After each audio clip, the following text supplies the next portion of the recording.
Hi guys, I am back and I'm looking at the wrong, let me see, let me try to flip this.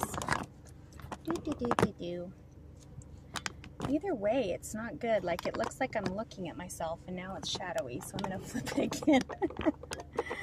Okay, well, I don't like it when it looks like I'm looking at the screen, because then it looks like I'm looking at myself and you guys are just going to think, oh, she's looking at her hair and her makeup, and probably am.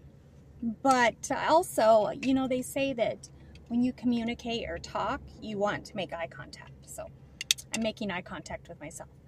But I need to remember that when I'm talking, I need to look in the little hole, the little lens finder. So maybe if I wear my sunglasses, you guys won't know. That's what I'm going to do. Okay, so I know I said, and I'm just going to go find a place to park because I know it's not safe to drive in YouTube, but at least I'm not going to be looking much at the screen, and it's on the little thing that I have. First of all, many of you always ask what wig I'm wearing, and I never mention it. This is by Envy, and it's my Veronica wig. And oh my gosh, you guys, while I love it, I love the style, I love the colors, I love that it's part human hair, but I'm telling you, for the money, it is not worth it. I've had 3 of these since January. This is my 3rd one, and I've hardly worn this one, and I can already tell that it's getting like matted. Like, the more you brush it, the more you play with it, it gets really gnarly and matted. I think it's the synthetic portion, the 70% synthetic, that causes it to feel like. Doesn't that always happen? I get a text, I get phone calls, whatever. Anyway, it's not worth it. I think it's $1,000 if then it's not even full human hair.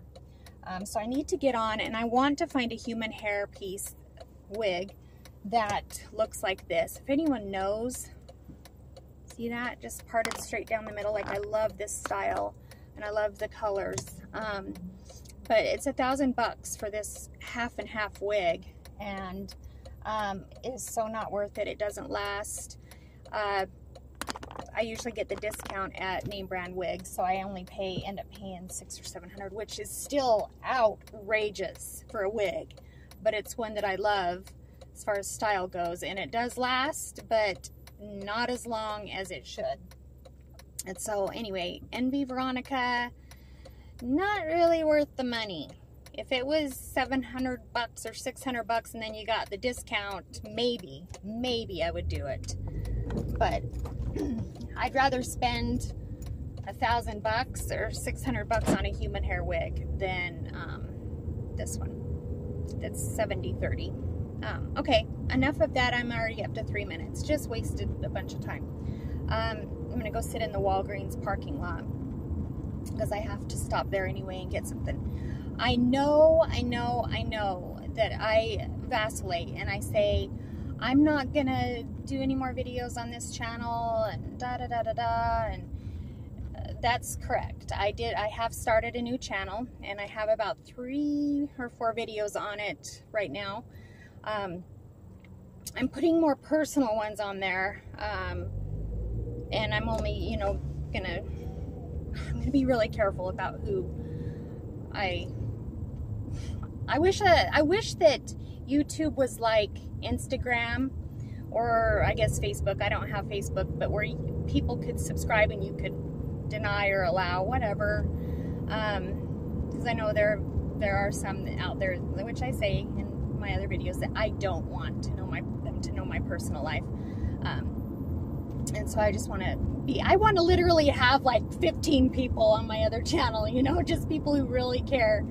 I don't want anyone on there that I don't want, okay? And I know if they're watching this right now, they probably know who they are. But it's just because I don't think everybody needs to know everything. So, okay, probably said too much. Anyway, I do have the other channel started, but I wanted to get on today and talk about, I just got out of counseling. I've been in counseling for a few months because of Tyler, and been learning some kind of cool things. And I wanted to talk about them with you guys because I feel like, you know, I'm struggling with his death and the acceptance of it and whatever, and I feel like it doesn't have to be a death that you guys are experiencing. It could be anything. It could be, you know, past traumas or whatever is plaguing your mind. This therapy or this thought can be helpful. Now, I'm gonna say some of this stuff that I'm gonna talk about are things that go through my dark mind, which I do have a dark side to my mind, which is not helpful in my mental health by any means. But when I say dark side, I mean not perverted or anything, but I just sometimes tend to ruminate on the negative and the bad and whatever, and it's really hard to not sometimes for me, especially with something like the death of my son. So I am going to be saying things that might be a little graphic, but you guys are welcome. If that's something that you're not going to want to hear, please cut out. Please stop the video. I just don't want any negative comments like saying, you know, why are you talking about this, and this is sickening and disgusting and it's disturbed me and whatever. I don't want to hear it. I don't, okay? I'm already struggling, you guys. I'm getting better, but I don't need any of the hate from YouTube on top of this. So please cut out now if it's if talking about suicide or how it happened or whatever is disturbing or will be disturbing to any of you. I'm not asking for sympathy either. I just want to tell you what goes through my mind and kind of some of the things that my counselor today said that would be helpful. Okay, I'm at a light. I'm still driving, but I wanted to talk about the fact that something that has been plaguing my mind, some thoughts that have been plaguing my mind, really are halting my recovery, I guess, and my the grieving process, or maybe this is the way I'm grieving. As I replay in my head the day the coroner came to our house, knocked on the door, and said, Tyler, your son Tyler is dead. I'll never forget that day, and I feel like I have PTSD, and anytime someone, a salesman or the mail lady or whatever, comes to my door and knocks on it, it's like, oh, my heart seizes. Like, it just reminds me of the coroner coming that morning. And yeah, it's yellow, red. So I replay that, and then what goes through my mind is I asked Mike, I said, please tell me what the car looked like, you know, that Tyler shot himself in his car, and I wanted to know where the bullet was placed. I don't know why. Mike went and cleaned out his car in Oregon and then sold it, and I really asked him, I begged him, please tell me where the bullet was. For whatever reason in my mind, I had to resolve it. I'm a researcher. I love to research. I love to know the answers to things, and this is just something I felt I needed to know for closure or to process or to grieve. I don't know. But Mike was hesitant, but he did tell me that the bullet shot through up here, okay? It didn't break through the window. It shot through up in this area. And I was like, well, Mike's a detective, and a police detective, and so he can read scenes and know how things happened. And from reading it, he said that Tyler shot himself right here. Like he knew he wanted a clean shot, and it shot at an angle and went out there. And so I picture that. I picture how he leaned down and did this, and then his friend who found him 5 hours later found his head up against the window and blood all over the window. So that tells me that the gun was like this, and it was powerful enough to blow his head over. Okay, guys, I know it's sick, it's gross, it's dark, but it's what I think about, and it just singes my heart. It kills it each time. And Oh, I'm up to 9 minutes. I might have to do 2 videos on this, like a part 1 and part 2. I don't know if I'm going to be able to finish.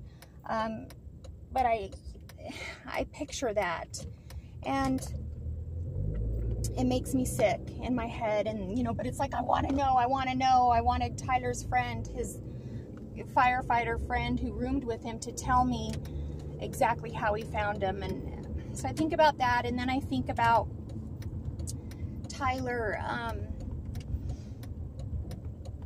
So he sat in his car, he shot himself. I even hate saying that word. Like, I tell myself sometimes, I'll be at work and we talk about suicidal patients all the time because I'm a mental health nurse, and we'll be in treatment team and somebody will bring up suicidal ideation, or so-and-so was suicidal last night, and they just say it so matter-of-factly, but it triggers my mind in a way that I'm just like, I phase out for a couple minutes and I think, wow, my son killed himself.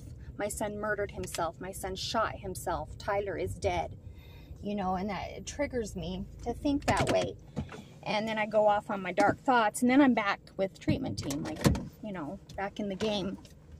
And so I think about that, and then I think about, so his body, the way it was positioned, and then I think he killed himself at midnight and was found at about 4:30 or 5 in the morning. And so then I also think about the blood was starting to pool, like his body was cooling off. Rigor mortis was setting in. He was alone, you know, like he died alone. He was alone, and nobody found him for 5 hours. And then I think about when the coroner arrived to the scene, and the police and whatever, like they had to unlock his doors. They were all 4 locked. So they had to call a locksmith and unlock his doors. So all that time was passing while they're looking at this dead body. And then I think, when they opened the door, did his body fall out? And being rigor mortis, was he stiff? Like, you know, the positioning of his legs, you know, did they have to flatten him out, you know? And so anyway, I do research all the time on the internet. It's like I'm researching, you know, do gunshots to the head hurt? And do you die instantly? And how soon does rigor mortis set in? And how do you flatten a body when it's set in? And how soon does a body cool off? And, you know, and then I think, my gosh, he's in the grave, been in the grave for almost 7 months now. And when do maggots, you know, you guys, I'm so sorry. I know, disgusting, I know.